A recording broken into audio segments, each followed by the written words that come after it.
Hello, family. I hope you are doing well. Welcome to your marriage and narcissism or overcoming narcissism in marriage part 48. We are in the section where we are looking at understanding what narcissism or narcissistic abuse is. And today we are focusing on triangulation. Triangulation. Now, when we say triangulation, what do we mean? Triangulation simply means introducing a third party. So the relationship, the marriage, and whatever conflict or issues you are dealing with, it's not between the two of you, that there's always a third influence. Okay, so this third influence could be somebody they are having an affair with, it could be a friend, it could be your children, it could be your friends or their friends, church members, pastors, your boss, your colleagues, your neighbor. It could be anybody, okay, that they bring in, and to make sure that that person is now on their side, or they are using that person against you in a way as a comparison or something. You are not like Rita, you are not like Jim, you are not like John. John treats me better, John handles me better, Rita is more beautiful, Rita dresses well, Rita doesn't speak like that, okay? Or let me not go ahead of myself. So it's basically introducing a third party into the dynamic so that the battle is no longer between the two of you, but there's always a third voice or a third example. Okay, so it confuses you. You don't know who you are fighting with or who you are dealing with. You don't know who you're. When the Bible says we wrestle not against flesh and blood, that is what happens. Your narcissist spouse will introduce a third party in a way that you don't know what you are dealing with and whether you are fighting flesh and blood or not. Okay, so what is triangulation?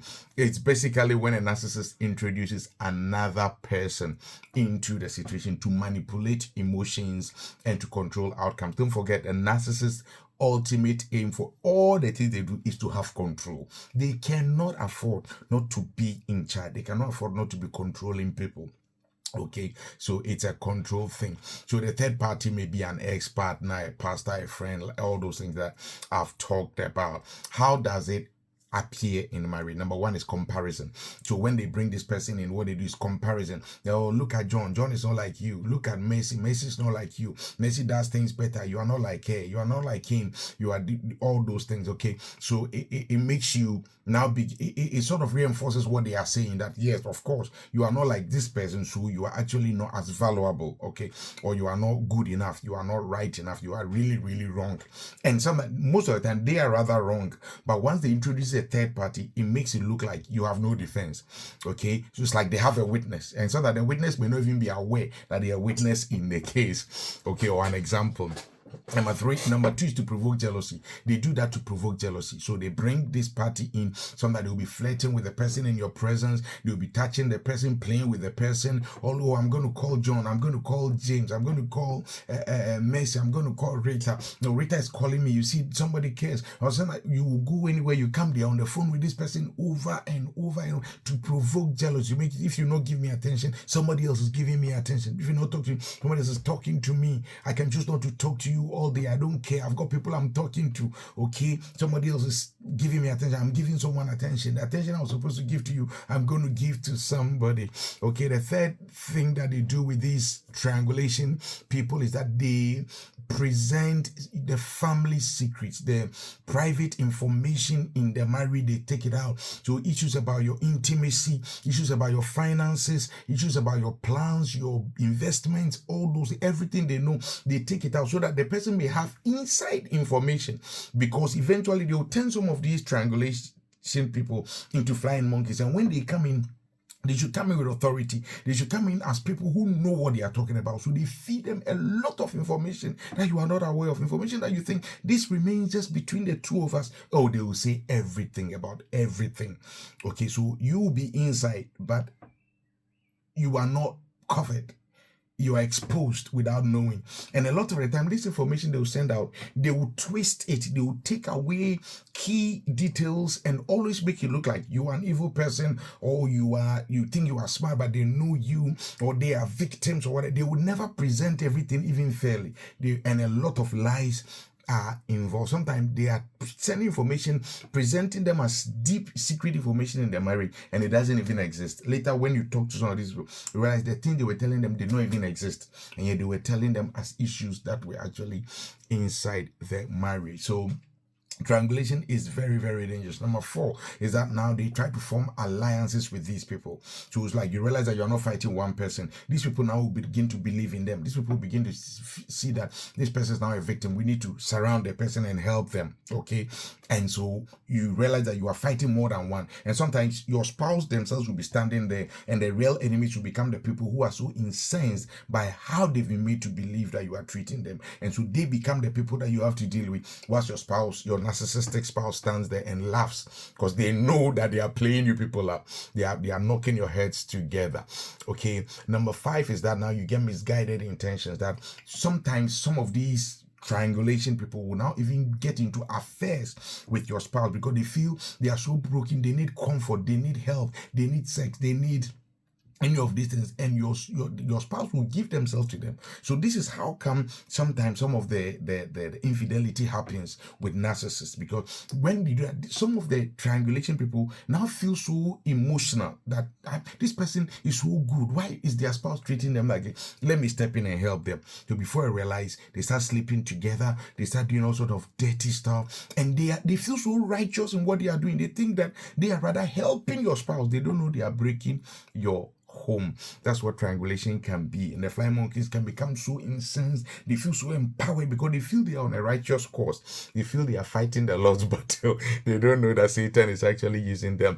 Another thing that happens is parental isolation. Okay, sometimes the narcissist would set your own children against you. Say that your children will cut you off. They don't want to respect you. They don't want to treat you right. They don't have anything to do with you because the other parent is influencing them. Why is it harmful? Number 1, because it breaks trust.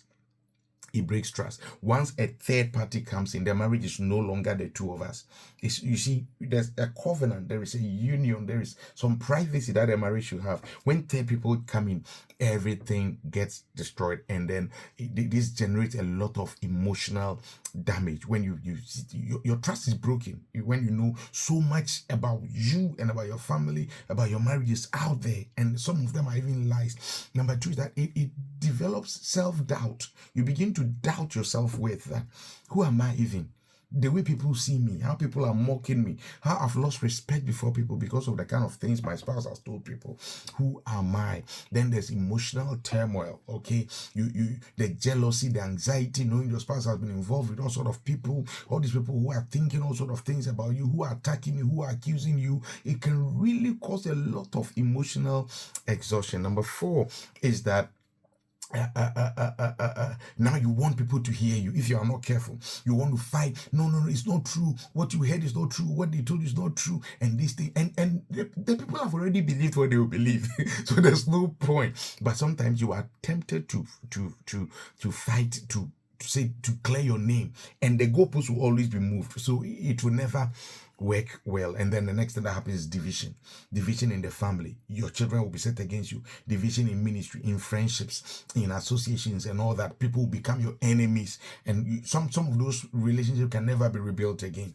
Even when the truth comes out, the embarrassment, the pain, the bitterness, the offense, some of those relationships are gone forever. Proverbs 14:30 says that a sound heart is the life of the flesh, but envy is the rottenness of the bones. When these things happen, the aim for introducing third parties is to cause envy, jealousy, bitterness in your heart, and it's very, very painful. How do you overcome it? Number 1 is to recognize that it's a manipulation tactic. When you know the kind of person you are married to, these things now begin to become clear. You know that it's not truth. It's part of narcissistic manipulation. Okay, so you don't take it to heart. Number 2 is to refuse to participate in any unhealthy competition. If your spouse has chosen those people, let him or her go with them. Just stay back. Don't be part of it. Just leave them to do what they want to do. Number 3 is to establish firm boundaries regarding what information. Now that you know your spouse is capable or is prone to sending such information, you have to protect your own self. Protect how much you let your spouse know about you, your intentions, your plans, because they will send it out. So now you know that the enemy is on the same bed with you. Okay, the enemy is on the same bed with you, so you have to be very, very careful what you let them know about your life, about your plans, and all those things. Number 4 is to avoid becoming defensive. Okay, when comparisons are made, when they try to compare you with this person or that person, ignore it. It's not your battle.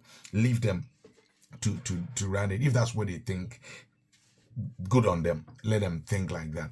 Okay, seek support from good people, and be very, very careful, because sometimes the person you are going to seek support from, you've already been destroyed there. They've already manipulated them and polluted them, so they will join and turn against you. So be very sensitive who you talk to when you know that you are dealing with a narcissist. If your spouse has already spoken to that person, don't go near. Avoid.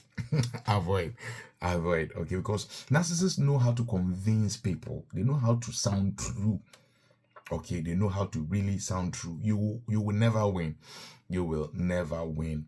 Okay, so find people who are solid and who understand narcissism, who will be able to stand with you and help you. And most importantly, in times like this, my brother, my sister, the only person who can help you truly is God. Go deeper in the word, go deeper in prayer, go deeper in fasting. Draw your strength from God, because all men can turn their back on you when triangulation is happening. It will be left with you and God. Learn how to hold on to God when the whole world turns its back against you. Know that you are not in competition with anybody. You are whole. You are you. You are good enough. Don't allow the narcissist to erase you, to make you feel you are nothing. You are a very good person. And that is why the narcissists married you anyway. They don't marry bad people. Narcissists always look for the best of people to marry, so they can drain the life out of them. So don't allow them to put you down. No matter what the third parties are saying, ignore them. They don't know the inside story. That you chose to cover the narcissist all the time to make them look like they were good people does not mean that you are an evil person. So just don't join the game. Okay, your value is how God sees you, not how the narcissist and their friends see you. You are God's masterpiece. You are loved by God. You are cherished by God. Your life is not over. If even you have to move on from the narcissist, God knows how to help you to recover whatever you are lost. So don't despair. Hold on to God. Now you know the kind of person you are dealing with, so you will no longer be a victim. You are enlightened. Okay, so don't be afraid. God will help you. God bless you. I'll come your way again tomorrow by His grace. Bye bye.